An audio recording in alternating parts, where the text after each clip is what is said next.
السلام عليكم ورحمة الله وبركاته. إن الحمد لله رب العالمين والعاقبة للمتقين والصلاة والسلام على أشرف الأنبياء والمرسلين وعلى آله وصحبه أجمعين. أما بعد، فقد قال الله تعالى في القرآن الكريم: إن الله وملائكته يصلون على النبي يا أيها الذين آمنوا صلوا عليه وسلموا تسليما. اللهم صل وسلم على رسولك سيدنا نبينا مولانا محمد وعلى آل سيدنا محمد وبارك وسلم عليه.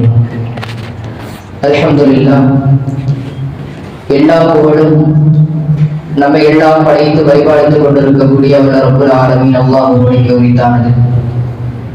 மேலும் நமது உயிரிலும் மேலான முத்து முஹம்மது ரசூலுல்லாஹி ஸல்லல்லாஹு அலைஹி வஸல்லம் அவர்களின் மீதும் அவர்களுடைய வாழ்க்கை வழித்தடங்களை சற்றும் பிசகாமல் பின்பற்றி வாழ்ந்து கொண்டிருக்கக்கூடிய இன்னும் வாழ்ந்து மறைந்த உத்தம சத்திய சஹாபாக்கள், தாபீன்கள், தாபீன்கள், நாதாக்கள், ஷஹதாக்கள், குறிப்பா நன்மையை எதிர்பார்த்து இந்த நடந்தோர் ஜும்மாவுடைய நாளில் முன்னதாகவே வந்து அமர்ந்திருக்கக்கூடிய நாம், நம்மை சார்ந்த அத்துணை நபர்களின் மீதும் அல்லாஹ்வினுடைய அன்பும் அருளும் அல்லாஹ்வினுடைய பரக்கத்தும் ரஹ்மத்தும் என்றென்றும் குன்றிடாமல் நின்று நிலவட்டுமாக. ஆமீன். அல்ஹம்துலில்லாஹ். அல்லாஹ்வினுடைய அன்பெரும் கிருபையால் நாம் எல்லாம் 2026 எதிர்பார்த்து கொண்டிருந்த தமிழ்நாட்டினுடைய சட்டமன்ற தேர்தலுக்கான ஓட்டினை நாம் எல்லாம் பதிவு செய்து அமர்ந்திருக்கின்றோம். வல்ல ரப்புல் ஆலமீன் இந்த நாட்டு மக்களுக்கு சிறந்த ஆட்சியாளரை தந்தருள் புரிவானாக. இஸ்லாமியர்களுக்கும் எல்லா மதத்தை சார்ந்தவர்களுக்கும் எல்லோரிடமும் சமத்துவமாக நடக்கக்கூடிய ஆட்சியாளரை நமக்கு தந்தருள் புரிவானாக. நீதத்தோடு நடக்கக்கூடிய நசீபை அல்லாஹ் அந்த ஆட்சியாளருக்கு தருவானாக. ஒரு ஆட்சியாளர் என்றால் அவரிடம் சில பண்புகள் இருக்க வேண்டும். குறிப்பாக நாமெல்லாம் நன்கு அறிந்த சிறந்த ஆட்சியாளர் என்று இஸ்லாத்தில் பெயர் போன ஒரு சஹாபி உமர் ரலியல்லாஹு அன்ஹு. அல்லாஹ் அக்பர். உமர் ரலியல்லாஹு அன்ஹு அவர்களுடைய வரலாற்றை நாம் கேள்விப்பட்டோமே, ஆனால் எந்த அளவிற்கு அவர்களுடைய ஆட்சி இருந்தது என்றால், உமர் ரலியல்லாஹு அன்ஹு அவர்கள் ஆட்சி செய்து கொண்டிருக்கக்கூடிய நேரத்தில் தன்னுடைய மனைவிக்கு ஒரு ஸ்வீட் மேல அதிகமான பிரியம் இருந்துச்சு. என்ன ஸ்வீட்னு சொன்னா, அந்த ஸ்வீட்டினுடைய பேர் ஹவ்வா என்று சொல்லக்கூடிய ஸ்வீட். அதிக நாட்களாக உமர் ரலியல்லாஹு அன்ஹு அவர்களிடம் அந்த உமர் ரலியல்லாஹு அன்ஹு அவர்களுடைய மனைவி ஸ்வீட் எனக்கு வாங்கித்தாங்கன்னு சொல்லிட்டு கேட்டுக்கொண்டிருக்கக்கூடிய சமயத்தில் உமர் ரலியல்லாஹு அன்ஹு அவர்கள் மறுத்து விடுகின்றார்கள். என்னிடத்துல பணம் கிடையாது, என்னிடம் பணம் எதுவுமே கிடையாது. ஒரு ஆட்சியாளர் சொல்லக்கூடிய வார்த்தையை நாம் பார்க்க வேண்டும். என்னிடம் பணம் எதுவும் கிடையாது, எனவே அந்த ஹல்வா ஸ்வீட் இன்ஷா அல்லாஹ் பணம் என்னிடம் வந்தால், எனக்கானதாக அது இருந்தால், ஹலாலானதாக இருந்தால் உமக்கு நான் வாங்கி தருகின்றேன் என்று உமர் ரலியல்லாஹு அன்ஹு சொன்ன பொழுது அந்த பெண்மணி சொன்னார்கள், உமர் ரலியல்லாஹு அன்ஹு அவர்களுடைய மனைவி சொல்கின்றார்கள், யா உமர், என்னிடம் நான் சேமித்து வைத்த பணம் இருக்கின்றது என்று சொன்ன பொழுது உமர் ரலியல்லாஹு அன்ஹு சொன்னார்களா, உங்களிடம் சேமிக்கும் அளவிற்கு, மிச்சமாகக்கூடிய அளவிற்கு பணம் நம்மிடம் உள்ளதா? நம்மிடத்துல நம்முடைய செலவு போக சேமிக்கும் அளவுக்கு மிச்சம் காசு இருக்கின்றதா என்று உமர் ரலியல்லாஹு அன்ஹு அவர்கள் ஆச்சரியத்தோடு கேட்டார்கள். அல்லாஹு அக்பர். உடனே சொன்னார்கள் உமர் ரலியல்லாஹு அன்ஹு அவர்கள், அந்த பணத்தையும் மக்களுக்காக வேண்டி நாம் செலவு செய்ய வேண்டும். அல்லாஹ் அக்பர். எப்பேற்பட்ட ஒரு ஆட்சியாளர்! இந்த காலத்தில் அப்பேற்பட்ட ஒரு ஆட்சியாளரை நம்மால் காண முடியுமா? அது போன்று உமர் ரலியல்லாஹு அன்ஹு அவர்களுடைய வரலாற்றை நாம் கேள்விப்பட்டோமே, ஆனால் ஒட்டு போட்ட சட்டையை மாத்திரம்தான் அணிவார்கள் நாம் உமர் ரலியல்லாஹு அன்ஹு அவர்கள். கிழிந்து போன அந்த கிழிந்ததில் தைக்கப்பட்ட ஒட்டு சட்டையை உமர் ரலியல்லாஹு அன்ஹு அவர்களுடைய ஆட்சி காலத்தில் அணிந்தார்கள் என்பது மெய் சிலிர்க்கக்கூடிய ஒரு நிகழ்வு. அல்லாஹ் அக்பர். எந்த அளவிற்கு ஒரு நீதியான ஒரு ஆட்சியாளர்! இந்த காலத்தினுடைய நீதியான ஆட்சியாளர்கள் எந்த அளவுக்கு இருக்கிறாங்க? தன்னுடைய ஒரு நாள் ஆடை 20,000 இருக்கின்றது. ஒரு நாள் ஆடை என்ன?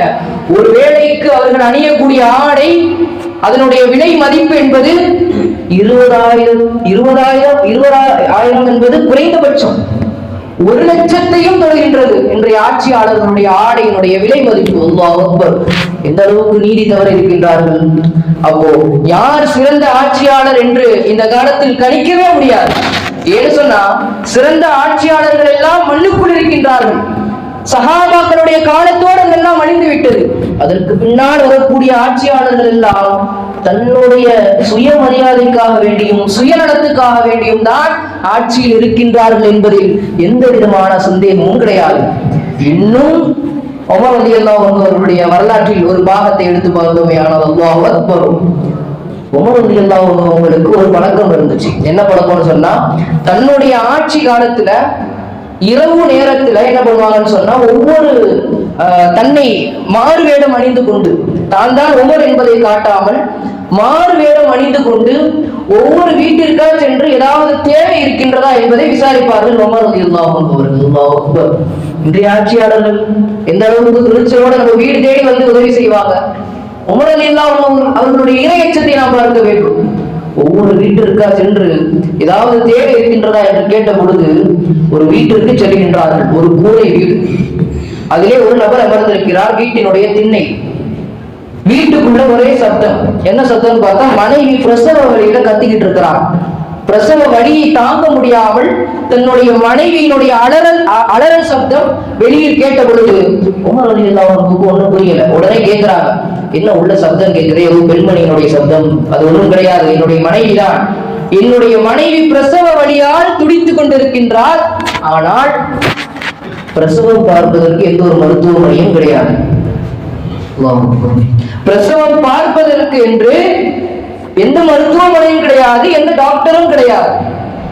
கேட்கிறாங்க உமர் ரலியல்லாஹு அன்ஹு, நைட் சாப்பிட்டீங்களான்னு கேட்கிறாங்க. இரவு நேரத்துல கிட்டத்தட்ட 12 மணி நள்ளிரவுல கேட்கிறாங்க. உமர் ரலியல்லாஹு அன்ஹு, சாப்பிட்டீங்களா? இல்ல, நாங்க சாப்பிடல. எங்களுக்கெல்லாம் யார் உணவு தருவது? சாப்பிட்டு பல நாட்கள் ஆயிடுச்சுன்னு சொல்றாங்க.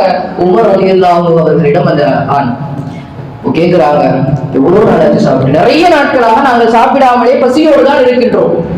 உமர் ரலியல்லாஹு அன்ஹு அவங்களுக்கு உறுத்தல் ஏற்படுது. நம்ம இந்த நாட்டினுடைய ஆட்சியாளராக இருக்கிறோம், ஆனால் மக்களுக்கு சரியான முறையில் சேவை செய்ய முடியவில்லையே என்ற ஒரு குற்ற உணர்ச்சியோடு உமர் ரலியல்லாஹு அன்ஹு அவர்கள் தன்னுடைய வாகனத்தை எடுத்துக்கொண்டு புறப்படுகின்றார்கள் தன்னுடைய வீட்டை நோக்கி. என்ன செஞ்சாங்க தெரியுமா? தன்னுடைய வீட்டுல உள்ள எல்லா உணவுக்கு தேவையான பொருட்களையும் எடுத்துக்கொண்டு தன்னுடைய மனைவி, வாகனம் என்றால் இந்த காலத்துல இருப்பது போல BMW கார் தான் கிடையாது, பெரிய பெரிய லக்ஸரி கார் தான் கிடையாது, புல்லட்லாம் கிடையாது. குதிரை வாகனம் அல்லது ஒட்டக வாகனம்.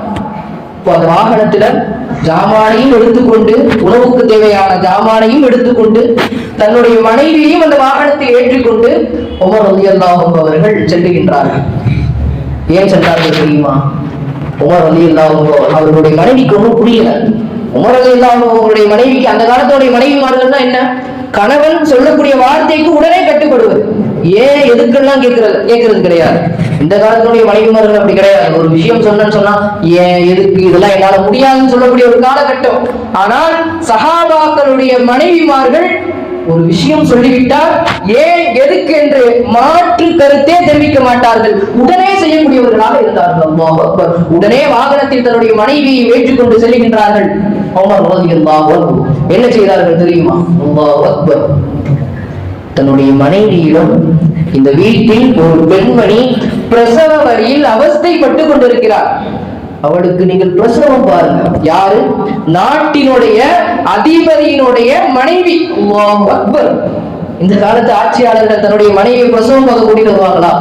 அல்லது கூட்டிட்டு வந்து ஏதாவது பிரச்சாரம் செய்வதற்காக இந்த சுட்டரிக்கக்கூடிய வெயில்ல, கார் ஏசி கார்னா இல்ல, நடந்து கூட்டிட்டு வருவாங்களா? அப்பேற்பட்ட ஒரு கால சூழல் இது. ஆனால் உமர் ரலியல்லாஹு அன்ஹு அவர்கள் அந்த மனைவிக்கு, அதாவது அந்த ஏழை கணவருடைய மனைவிக்கு பிரசவம் பார்க்க சொன்னார்கள். அல்லாஹ் அக்பர். எந்த அளவிற்கு ஒரு நீளமான ஆட்சியாளர் என்பதை நாம் சிந்தித்து பார்க்க வேண்டும். மனைவியும் எந்த ஒரு மறுப்பும் தெரிவிக்கவில்லை.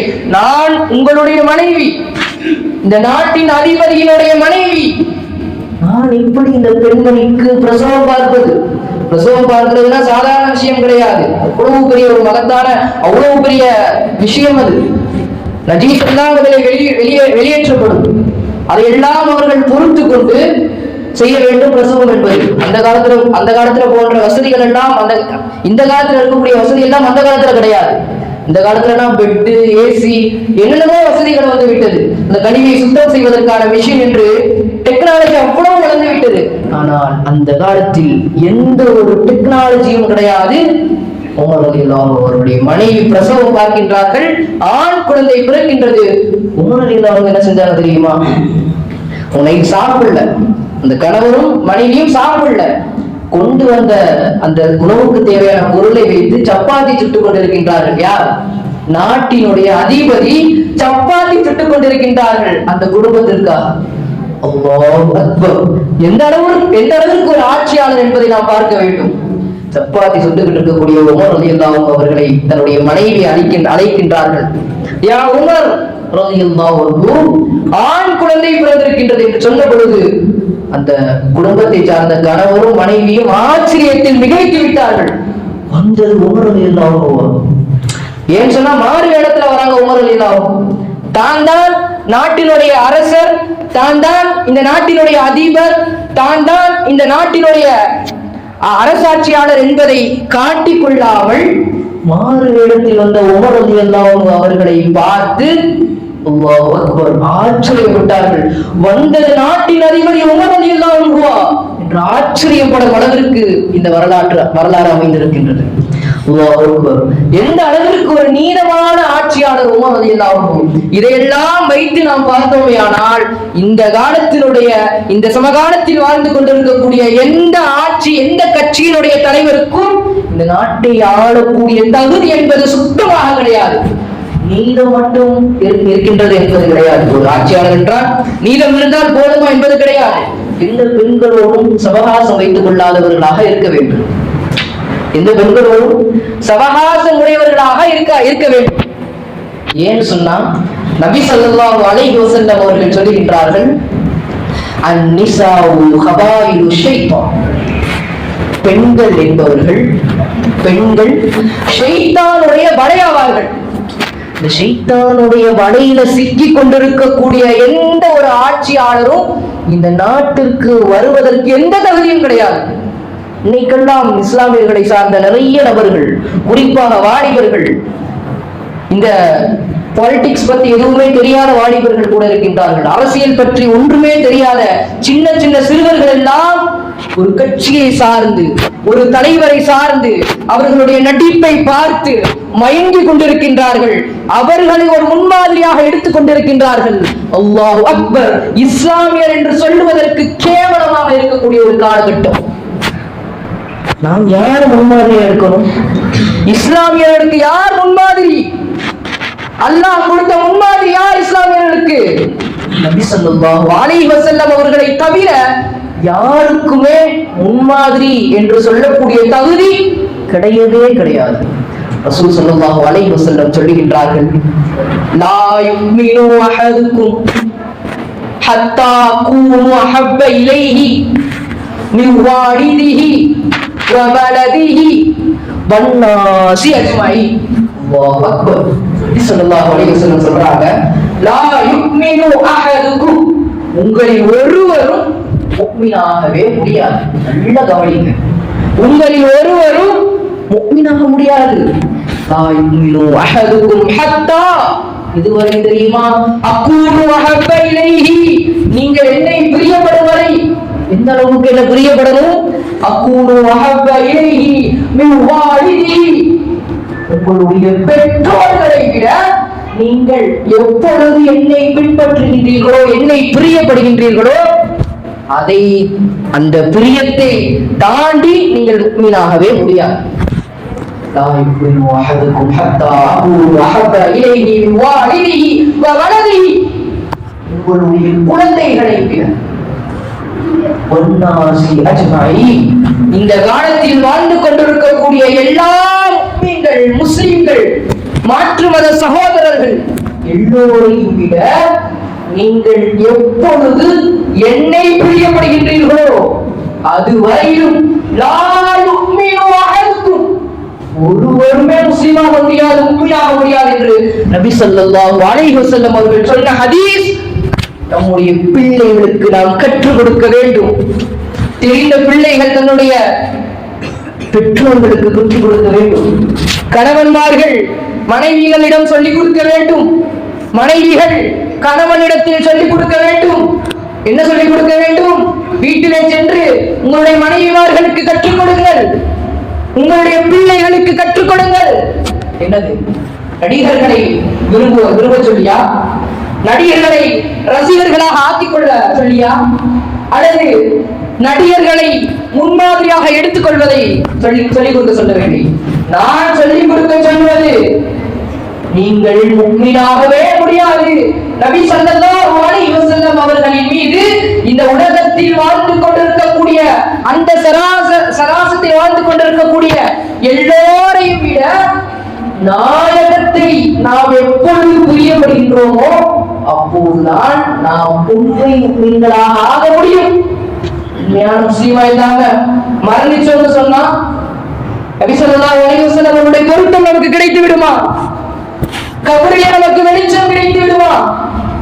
அல்லது கபர் விசாலமாகுமா? தூமே நடக்காது. மறுமையில் கேள்வி கணக்கு இருக்கின்றதே, கேள்வி கணக்கை நீங்கள் வைத்துக் கொள்ளவில்லையா? நபி ஸல்லல்லாஹு அலைஹி வஸல்லம் அவர்கள் உம்மத்தி உம்மத்தி உம்மத்தி என்று மரண தருவாயிலும் சொன்னார்களே, என்னுடைய உம்மத்துடைய நிலை, என்னுடைய உம்மத்துடைய நிலை, என்னுடைய உம்மத்துடைய நிலை என்று நபி ஸல்லல்லாஹு அலைஹி வஸல்லம் தன்னுடைய மரண தருவாயிலும் சொன்னார்களே, அப்பேற்பட்ட ரசூலின் மீது எந்த அளவுக்கு நாம் நேசம் கொண்டிருக்கின்றோம்? அப்பேற்பட்ட நபி ஸல்லல்லாஹு அலைஹி வஸல்லம் அவர்களின் மீது எந்த அளவிற்கு முஹப்பத் கொண்டிருக்கின்றோம், எந்த அளவிற்கு காதல் கொண்டிருக்கின்றோம்? அல்லாஹ் அக்பர். உங்களுடைய பிள்ளைகளுக்கு சொல்லிக் கொடுங்கள். கட்சி தலைவர்கள் கிடையாது உங்களுடைய முன்மாதிரி, நடிகர்கள் கிடையாது உங்களுடைய முன்மாதிரி. இந்த உலகத்தில் வாழ்ந்து கொண்டிருக்கக்கூடிய எந்த சோசியல் மீடியா இன்ஃப்ளூயன்சர்ஸாக இருந்தாலும் சரி, அவர்கள் கிடையாது உங்களுடைய முன்மாதிரி. யார் நம்முடைய முன்மாதிரி? முஹம்மத் ஸல்லல்லாஹு அலைஹி வஸல்லம் அவர்களை தவிர வேறு இந்த உலகத்தில் யாருமே நம்முடைய முன்மாதிரியாக ஆகவும் முடியாது, ஆகவும் மாட்டார்கள், ஆகுவதற்கு தகுதியும் கிடையாது. இன்னைக்கெல்லாம் கட்சி தலைவர்களுடைய துண்டை போட்டுக்கிட்டு பிரச்சாரம் செய்யக்கூடிய இளைஞர்கள், இந்த கட்சி அந்த கொடியை போட்டுக்கிட்டு, அதுக்கெல்லாம் வெக்கம் கிடையாது. அதுல ஒரு வெக்க உணர்ச்சி கிடையாது. ஏன் சொல்றேன் கேளுங்க. அதுல ஒரு வெக்க உணர்ச்சி கிடையாது இந்த பிள்ளைங்களுக்கு. எதுல தெரியுமா வெக்கம்? வீட்டுல இருந்து தொழுகைக்கு வந்து தொப்பி போட்டு வரதுல ஒரு வெக்கம். அதுவும் நபி ஸல்லல்லாஹு அலைஹி வஸல்லம் அவருடைய சுன்னத்து தானே. அல்லாஹ் அக்பர். நபி ஸல்லல்லாஹு அலைஹி வஸல்லம் அவருடைய சுன்னத்தான ஆடை அணிவதற்கு வெக்கப்படுகின்றோம். நபி ஸல்லல்லாஹு அலைஹி வஸல்லம் அவர்கள் செய்ததை பின்பற்றுவதற்கு வெக்கப்படுகின்றோம். எல்லோரிடமும் சரிசமமாக நடந்து கொள்ள சொன்னார்களே, உறவை முடித்து வாழ வேண்டாம் என்று சொன்னார்களே, இந்த வாழ்க்கையை நாம் வாழ்ந்து கொண்டிருக்கின்றோமா? சிந்தித்து பார்க்க வேண்டும். இங்கே நம்முடைய எத்தனை நபர்கள் சுன்னத்து கிடையாது, ஃபர்து, ஜும்மாவுடைய புனிதமான நாள், ஃபஜ்ருடைய தொழுகை எத்தனை பேர் நம்ம தொழுதோம்? இங்க இருக்கக்கூடிய நிறைய நபர்கள் ஃபஜ்ருடைய கடமையை நிறைவேற்றாமல் அமர்ந்திருக்கின்றோம். அல்லாஹ்வை பயந்து கொள்ள வேண்டும். ஒரு கடமையை நாம் தவறவிட்டோமேயானால் அடுத்த கடமைக்குள், அதாவது ஃபஜ்ரை நாம் தவறவிட்டு லுஹருக்குள் மரணித்து விட்டால் அல்லாஹ்விடம் என்ன சொல்லுவது? மரணத்துக்கு வயது இருக்கா? நான் வயசானதுக்கு அப்புறம் தான் மூத்தா போவேன், 80 வயசு வரைக்கும் நான் வாழுவேன், 100 வயசு வரைக்கும் என்னால் வாழ முடியும், யாராலே சொல்ல முடியுமா? சொல்றதுக்கு தகுதி நம்மள்கிட்ட இருக்கா? இன்னைக்கு எல்லாம் சின்ன சின்ன வயசுல மூத்தாடுவாங்களே. அதிகமா 20 வயசுக்குள்ள ஆக்சிடென்ட்ல வாழ்ந்திக்கக்கூடிய எத்தனை வாலிபர்களுடைய செய்தியை நம்ம கேள்விப்படுறோம். நிரந்தரமில்லாத வாழ்க்கை தானே. இப்போ ஜும்மாவுக்கு நம்ம வீட்டுக்கு செல்லுவோமா எந்த உறுதி கிடையாது.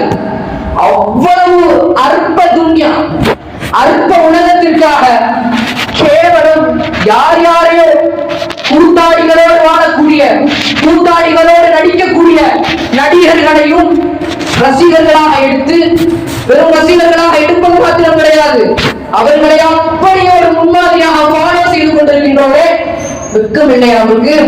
நம்முடைய பிள்ளைகள் அதை ஃபாலோ செய்து கொண்டிருக்கின்றார்களே, பிள்ளைகளிடத்தில் சொல்லுவது நம்ம இடத்துல கடமை கிடையாதா?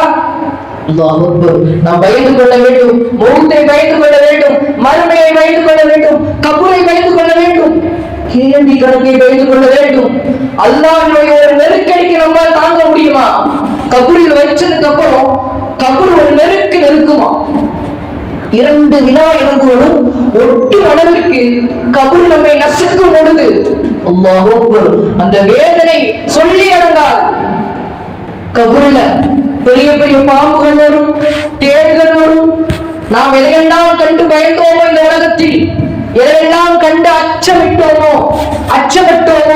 அதுவெல்லாம் கபருல வந்து நம்மை தாக்கும் பொழுது அல்லாஹ் அக்பர், அந்த வேதனையை நாம் புரிந்து கொள்ள வேண்டும், பயந்து கொள்ள வேண்டும். அன்பார்ந்தவர்களே, ஸல்லல்லாஹு அலைஹி வஸல்லம் அவர்கள் எந்த அளவுக்கு நம்ம ஃபாலோ பண்றோம், ஹராம் எந்த அளவுக்கு ஃபாலோ பண்றோம்? இன்றைய வாலிபர்களுக்கு ஹராம் என்னன்னு தெரியாம போச்சு, ஹலால் என்னன்னு தெரியாம போச்சு.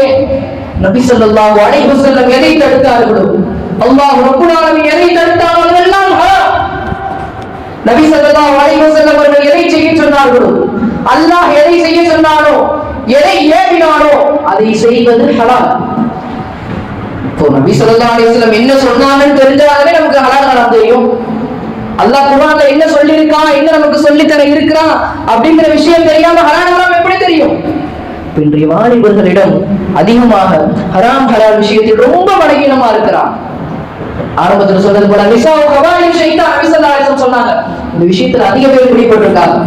பெண்கள் நபி ஸல்லல்லாஹு அலைஹி வஸல்லம் இறுதியில சொன்ன உபதேசங்களை இதுவும் ஒண்ணு, அன்னிசா, பெண்களை பயந்து கொள்ளுங்கள். ஆண்களுக்கு சொல்லப்பட்ட விஷயம். இன்றைய காலத்துல இளைஞர்கள் அதை விட்டு பாதுகாக்க முடியுமா? இளைஞர்கள் என்ன, வயதானவர்களையே பாதுகாக்க முடியாத பெண்களை விட்டு அவ்வளவு மோசமான, அவ்வளவு கேவலமான, படுகேவலமான, முஸ்லீம் என்று சொல்வதற்கு அருகதை இல்லாத உலகத்தில் அருகதை இல்லாத ஒரு பெயரை சுமந்து கொண்டு வெறும் பேரளவில் முஸ்லிமாக வாழ்ந்து கொண்டிருக்கின்றோம். அல்லாஹ் அக்பர், பயந்து கொள்ள வேண்டும், எது ஹராம் என்று தெரிந்து கொள்ள வேண்டும். குடிபானத்தை ஹம்ர ரசூல் என்ன சொல்லியிருக்காங்க? குடிபானம் என்பது வெறும் குடிபானத்தை மட்டும் சொல்லல, டோட்டலா எல்லா விதமான போதை தரக்கூடிய சின்னதா இருந்தாலும் சரி, பெரிய பாட்டுனா இருந்தாலும் சரி, உங்களுக்கு அது போதை தருமானால் அதை விட்டு தவிர்த்துங்கள் என்று நபி ஸல்லல்லாஹு அலைஹி வஸல்லம் சொன்னார்களே. குர்ஆன்ல அல்லாஹ் சொல்லி இருக்கின்றானே, அதை எந்த அளவுக்கு நம்ம ஃபாலோ செய்றோம்? அந்த ஒரே ஒரு போதை போதும் எல்லா பாவங்களையும் ஒன்று சேர்த்து விடும். விச்சாரமாக இருந்தாலும் சரி, ஜினா எதுவாக இருந்தாலும் சரி, பொய் பேசுவதாக இருந்தாலும் சரி, கொலை செய்வதாக இருந்தாலும் சரி, ஒருவரிடத்தில் ஒரு கோபத்தோடு நடந்து கொள்வதாக இருந்தாலும் சரி, ஒரே ஒரு வஸ்துவால் மட்டும்தான் அது முடியும், அதுதான் போதை என்று நபி ஸல்லல்லாஹு அலைஹி வஸல்லம் சொன்னார்களே. அந்த ஹதீஸிற்கு எந்த அளவுக்கு நாம் அமல் செய்து கொண்டிருக்கின்றோம்?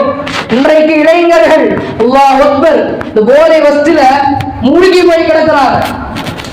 சின்னதா இருக்கு, இது என்ன போதை தருது, வாயில வைக்கும் போது நல்லா இருக்கு, சுவையா இருக்கு, சில்லுன்னு இருக்கு அப்படின்னு சொல்றாங்க. மற்றபடி எந்த போதையும் வருவது கிடையாது அப்படின்னு. அதுல சின்னதா போதை கலப்படம் ஆகியிருந்தாலும் சரி, ஹராம் ஹராம் தான். நீ எதை சொல்லியும் அதை ஹலாலாக்க முடியாது. இந்த போதை விஷயத்துல இன்றைய இளைஞர்களுடைய நிலை என்ன? மது விஷயத்துல, பெண்களுடைய விஷயத்துல இதெல்லாம் பயந்து கொள்ள வேண்டும். ஒரே ஒரு சம்பவத்தை சொல்லி முடித்துக் கொள்கின்றேன். அல்லாஹ் அக்பர், ஒரு மிகப்பெரிய இளைஞர், அவர்களுடைய வரலாற்றை நாம் கேள்விப்பட்டிருக்க மாட்டோம், சிலர் கேள்விப்பட்டிருக்கலாம். இமாம் அபூ சாலிஹ் ரஹ்மத்துல்லாஹி அலைஹி அவர்கள் படகில் பிரயாணம் செய்து கொண்டிருக்கின்றார்கள். நல்லா கவனிங்க, படகுல அபூ சாலிஹ் என்ற சாலிஹான ஒரு நபர் படகில் பிரயாணம் செய்து கொண்டிருக்க பொழுது கடுமையான பசி. அபூ சாலிஹ் ரஹ்மத்துல்லாஹி அலைஹி அவர்களுக்கு கடுமையான பசி, என்ன செய்வதென்று தெரியல. என்ன கிடைச்சாலும் வாயில போட்டு சொல்லுவாங்கல்ல, அந்த அளவுக்கு கடுமையான பசி அபூ சாலிஹ் ரஹ்மத்துல்லாஹி அலைஹி அவர்களுக்கு. அப்போ அந்த நேரத்துல பாதி அழுகிய, பாதி நல்லா இருக்கக்கூடிய ஒரு ஆப்பிள் பழம் என்ன பண்ணுதுன்னு சொன்னா மிதந்து வருது அந்த வழியா. அந்த பழத்தை எடுத்து அபூ சாலிஹ் ரஹ்மத்துல்லாஹி அலைஹி அவர்கள் யோசிக்கின்றார்கள். பசியில் இருக்கும்போது அதெல்லாம் யோசிப்போமா? பக்கத்து வீட்டு மாங்காய் எத்தனை நபர்கள் நாம் அழித்து சாப்பிட்டுருப்போம். அது ஹராமா ஹலாலா என்றெல்லாம் தெரியாம சாப்பிட்டுருப்போம்ல. பசியானா இருக்காது, சாப்பிடணும் நப்சு தூண்டி இருக்கும், ஒரு ஆசை வந்திருக்கும். உடனே என்ன பண்ணிருப்போம்? பக்கத்து வீட்டு மாங்காய், எடுத்த வீட்டு மாங்காய் எல்லாம் பாக்குறது கிடையாது, உடனே பறிச்சு சாப்பிடறோம் கிடையாது இல்லையா? இது கொய்யாப்பழமாக இருக்கட்டும், மாம்பழமாக இருக்கட்டும், மாங்காயாக இருக்கட்டும், எதுவாக இருந்தாலும் சரி ஹராம் ஹராம் தான், ஹலால் ஹலால் தான். ஒரு எடுத்து யோசிக்கிறாங்க. அபூ சாலிஹ் ரஹ்மத்துல்லாஹி அலைஹி படகில் சென்று கொண்டிருந்த அபூ சாலிஹ் ரஹ்மத்துல்லாஹி அலைஹி படத்தை பார்க்கிறா. சாப்பிடுறதா வேணும், ஹராமா ஹராம், ஆபத்துக்கு பாவம் இல்லைன்னு சொல்லிட்டு என்ன செஞ்சுட்டாங்க அபூ சாலிஹ் ரஹ்மத்துல்லாஹி அலைஹி பழத்தையும் சாப்பிட்டா. என்ன பழம் அது? ஆப்பிள் பழம், அழுகிய பழம், பாதி அழுகிய நிலையில் இருக்கின்றது. பழத்தை சாப்பிட்டு அபூ சாலிஹ் ரஹ்மத்துல்லாஹி அலைஹி அவர்கள் வீட்டிற்கும் சென்று படுத்து விட்டார்கள். உறக்கமே கிடையாது. இரவு முழுக்க யோசிக்கின்றார்கள், யோசிக்கின்றார்கள், யோசிக்கின்றார்கள், யோசித்துக் கொண்டே இருக்கின்றார்கள். இரவு முழுக்க என்ன யோசிக்கிறாங்க? பழத்தை சாப்பிட்டுட்டோம், ஹராமா ஹலாலான்னு தெரியல, நம்ம பாட்டு சாப்பிட்டுட்டோமே அப்படின்னு சொல்லி யோசிக்கிறாங்க. யோசித்து அபூ சாலிஹ் ரஹ்மத்துல்லாஹி என்ன சொன்னாங்க தெரியுமா? மறுநாள் உடனே வெளியே காலையில அதே பக்கம் போறாங்க, பழத்தை எடுத்துட்டு போறாங்க. ஆப்பிள் பழம் வந்து வந்துச்சுல, அந்த திசையை நோக்கி போறான், ஒரு ஓரமா போறான். ஆப்பிள் மரம் இங்க எங்க இருக்குன்னு பாக்குறான். பார்த்த உடனே அபூ சாலிஹ் ரஹ்மத்துல்லாஹி அலைஹி தெரிஞ்சிருச்சு இந்த ஒரு மரம் இருக்கு. அந்த கிளை எப்படி இருக்குன்னு சொன்னா அந்த ஆற்றுல தான் போறாங்க படகுல. இந்த ஆற்றுகளை ஓரமாக ஒரு ஆப்பிள் மரம் இருக்கின்றது. இந்த பழத்தை பார்த்துட்டு அந்த மரத்தை பார்த்துட்டு கன்ஃபார்ம் பண்ணிட்டாங்க அபூ சாலிஹ் ரஹ்மத்துல்லாஹி அலைஹி, இந்த மரத்துல இருந்து வந்திருக்கும். உடனே இந்த தோட்டத்துல போய் விசாரிக்கிறாங்க. இந்த தோட்டத்திற்கு உரிமையாளர் யார்? யோசிக்கணும். நம்ம எந்த அளவுக்கு ஹராமான விஷயத்துல கொடுப்போங்க இருக்கிறவங்க யோசிக்கணும். தோட்டத்துக்கு சொந்தக்காரர் யாருன்னு கேட்கிறான். யார்? அபூ சாலிஹ் ரஹ்மத்துல்லாஹி அலைஹி. சொன்னாங்க, ஏன் கேட்கிறீர்கள்? இந்த வழியாக வந்து கொண்டிருந்த பொழுது ஒரு பழம் வந்தது, ஆப்பிள் பழம். அது இந்த தோட்டத்தை சார்ந்ததாக தான் இருக்க வேண்டும். பழத்தை பசியில நான் சாப்பிட்டுட்டேன், இதை நான் ஹலால் ஆக்கணும். இந்த தோட்டத்தினுடைய உரிமையாளரிடம் நான் சென்று அதை ஹலாலாக்க வேண்டும்.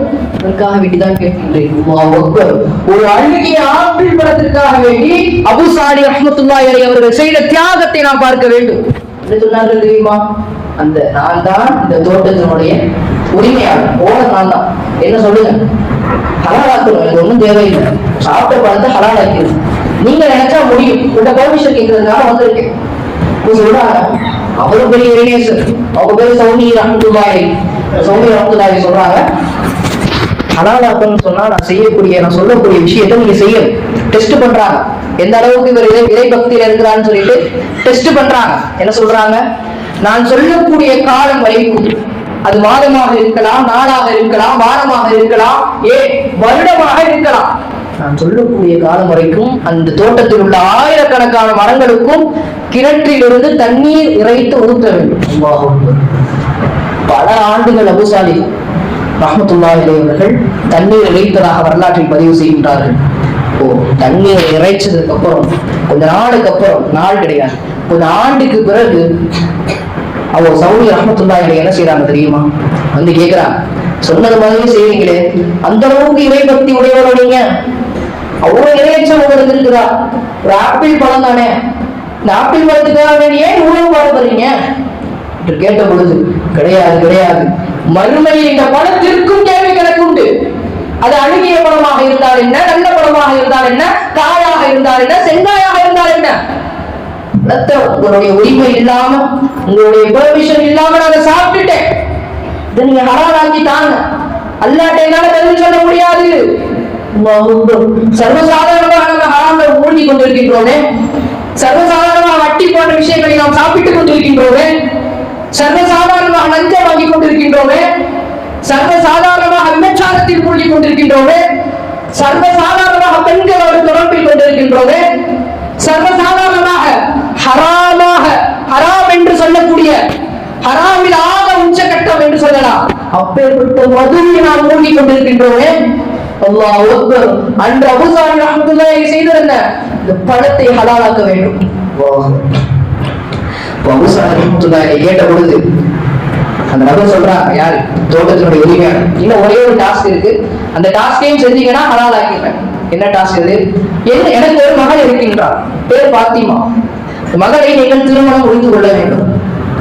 அந்த மகளுக்கு 2 கண்களும் தெரியாது, பார்வையற்றவர், வாய் பேச தெரியாத, உண்மை, கை விளங்காது, கால் விளங்காது.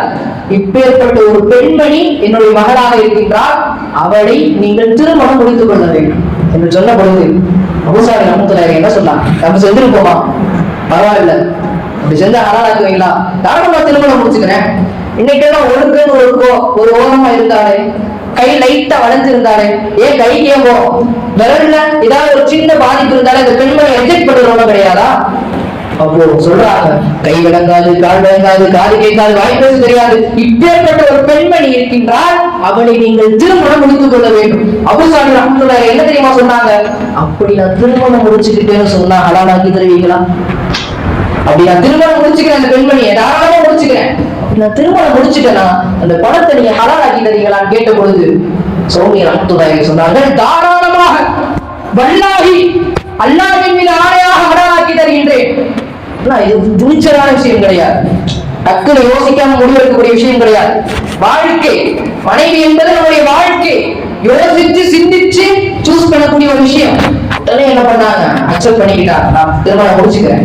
என்ன தெரியுமா சொன்னா, அடுத்த நாளே மறுநாளே திருமணத்திற்கான ஏற்பாடு நடக்கின்றது. திருமணம், இன்னும் ஒரே விஷயம் சொல்லியிருந்தாங்க, திருமணம் முடிக்கிற வரைக்கும் அந்த பெண்மணியை நீங்க பார்க்கவே கூடாது. திருமணம் முடித்ததற்கு பின்னால் தான் பெண்மணியை பார்க்கணும். திருமணம் முடிக்கிறாங்க, அறைக்குள் சொல்லுகின்றார்கள். அறைக்குள் சென்ற அபூ ஸாலிஹ் ரஹ்மத்துல்லாஹி அலைஹி அவர்களுக்கு காற்று கொண்டிருந்த சர்ப்ரைஸ் என்ன தெரியுமா? ஒரு அழகான பெண்மணி அமர்ந்திருந்தார். அழகான இனிமையான குரல்ல வாங்கன்னு அழைக்கிறார். அல்லாஹ் அக்பர். அபூ ஸாலிஹ் ரஹ்மத்துல்லாஹி அலைஹி திகைத்து போனார்கள். யார் இந்த பெண்மணி?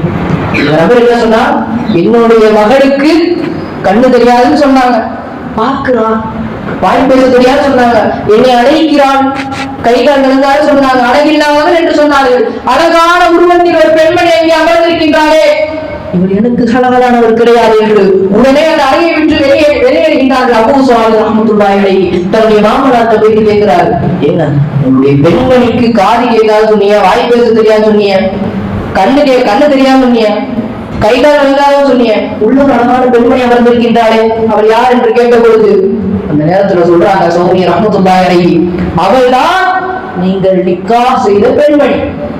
அப்ப ஏன்பா இப்படி சொன்னீங்க? குழப்பமா இருக்கு. கண்ணு தெரியாது சொல்லிட்டீங்க, வாய் பேச தெரியாது சொல்லிட்டீங்க, காது கேட்காது சொல்லிட்டீங்க, எதுக்கு இதெல்லாம் சொல்லணும் என்று கேட்ட பொழுது சௌமி ரஹ்மத்துல்லாஹி அலைஹி சொன்னார்கள், ஆம், என்னுடைய பெண்ணுக்கு, என்னுடைய மகனுக்கு கண்கள் இரண்டும் தெரியாது. எந்த விஷயத்துல? அவள் ஹராமான விஷயத்தில் பார்ப்பதை விட்டு பரிசுத்தமானவர் என்பதால் அவளுக்கு கண் தெரியாது என்று சொன்னேன், பார்வையற்றவள் என்று சொன்னேன். என்னுடைய பெண் எந்த ஒரு ஹராமான விஷயத்தையும் பேசாததால், எந்த ஒரு பொய்யும் பேசாததால், எந்த ஒரு புறமும் பேசாததால் என்னுடைய பெண்மணிக்கு வாய் பேச தெரியாது சொல்லுவாங்கல்ல, இந்த பிள்ளைக்கு ஒண்ணும் தெரியாது, வாய் பேச தெரியாத பிள்ளைன்னு சொல்லுவாங்க. வாய் பேச தெரியாத, வாய் பேச தெரியாது கிடையாது, ரொம்ப அமைதியான சைலண்டான டைப். சோ அந்த மீனிங்க சொல்லியிருக்காரு. என்ன சொல்லியிருக்காங்க? என்னுடைய பெண்ணுக்கு வாய் பேச தெரியாது, உண்மைதான். எந்த விஷயம் வாய் பேச தெரியாது? ஹராமான விஷயத்தை பேச மாட்டான், ஹராமான விஷயத்தை கேட்பதை விட்டு என்னுடைய பெண்ணுக்கு காது கேட்காது என்று சொன்னேன். ஹராமான பாதையை செல்லவே மாட்டாள். எனவே என்னுடைய பெண் ஹராமான பாதையில் செல்லாததினால் என்னுடைய பெண்ணுக்கு காது விளங்காது என்று சொன்னேன். என்னுடைய பெண் எந்த ஹராமான காரியத்தையும் செய்ய மாட்டாள். எனவேதான் என்னுடைய பெண்ணுக்கு இரண்டு கைகளும் விளங்காது என்று சொன்னேன்.